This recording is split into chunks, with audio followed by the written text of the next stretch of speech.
Labadiena, mėly Facebooko draugai. Jeigu nuo šalčio sugedo jūsų televizorius, aš skubu jums į pagalbą. Pažiūrėkit mano šitą video kartą per 2 savaitės, kokius 50 metų į priekį ir užteks. Bus visas žinios. Dėmesio žinios. Lietuvos Seimas nubalsavo, kad Lietuva skirs 28% bendrojo vidaus produkto gynybai. Pagaliau. Taip pat bus įrengtas didelis karinis poligonas tarp Klaipėdos ir Šventosios, nes amoralu, visiškai amoralu vasarą gulėti bambą išvertus su triusikais prie jūros, kada teks tuoj pat bučiuoti okupanto batus, yra amoralu. Dėl to bus poligonas, bus viskas ten išpirkta žemės. Jau nuspręsta viskas jau yra, bus ten poligonas. Latviai ten taip pat treniruosis.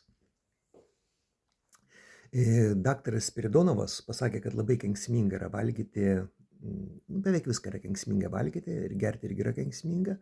Taip kad nebūtų taip, kaip pasakė daktaras Spiridonovas, negerai, reikia nustokit vieną kartą iš čia valgyti ir gerti nesąmonę kažkokią.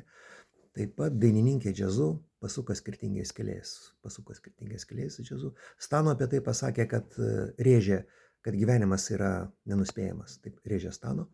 Užsienyje Europos lyderiai susitarė dėl 642 sankcijų paketo Rusijai, kurios, padės galutinį tašką ant kracho ribos stovinčiai Rusijos ekonomikai. Jinai sužlugs visiškai staigiai ir pati Rusija susiskaldys į mažus fragmentus, tokius, jau jos neliks Rusijos. Čia dienų klausimas. Ir labiau, kad prezidentas Putinas serga vėžiu ir visi jo antrininkai serga vėžiu. Taip pat Ukrainos armija įvykdė labai sėkmingą karinę operaciją, atbloškė Rusiją 100 km atgal. Ten eilinė tokia operacija ir kaip visada įvykdė. Dėl didžiulio klimato atšilimo pasaulyje išsivystė speciali kamufliažinių pingvinų rūšis. Vietoj balto pilvo kamufliažinė uniforma tokia labai panašiai Lietuvos šaulių pasidarė. Čia dėl baisaus atšilimo klimato iš tikrųjų. Sporto naujienos. 2053 metų Dakaro ralyje vėl nelaimėjo Vanagas, jis pasitraukė 43 kartą antrajame etape. Jis apie tai pasakė, kad buvo labai daug akmenų buvo. Technika iš esmės buvo neblogai, bet buvo daug akmenų, svarbiausia yra dalyvauti. Ir kad būtų laisvas žodis, aišku. Savo klasį nugalėjo Vaidotas Žala. Vanagas apie jį pasakė, kad jis galėjo laimėti dar didesnio atotrūkio, bet kažką ten padarė truputėlį ne taip. Savo klasį taip pat laimėjo Baciuška. Vanagas apie jį pasakė, kad jisai neblogas lenktynininkas, neblogai vairuoja.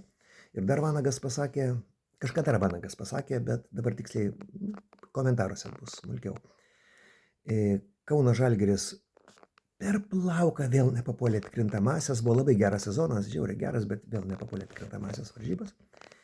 Vilniaus Rytas visiškai atsitiktinai 38 metus iš eilės nepapuolė į Europos taurės atkrintamąsias varžybas, o Lietuvos figūrinio ėjimo ir valgymo rinktinė atsisakė dalyvauti varžybose, nes prieš 8 metus ten dalyvavo Baltarusiai.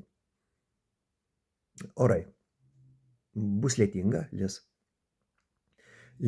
be pertraukų, tačiau tokį nuobodų monotonišką lietų pakeis liūtį su perkūnijom, paskui vėl perės atgal į tokį monotonišką lietų, paskui bus stipresnio lietaus epizodai silpnesnio fone, paskui bus dulksna kelias valandas, paskui vėl perės į stipresnį lietų, ir taip pat visus metus. Iki.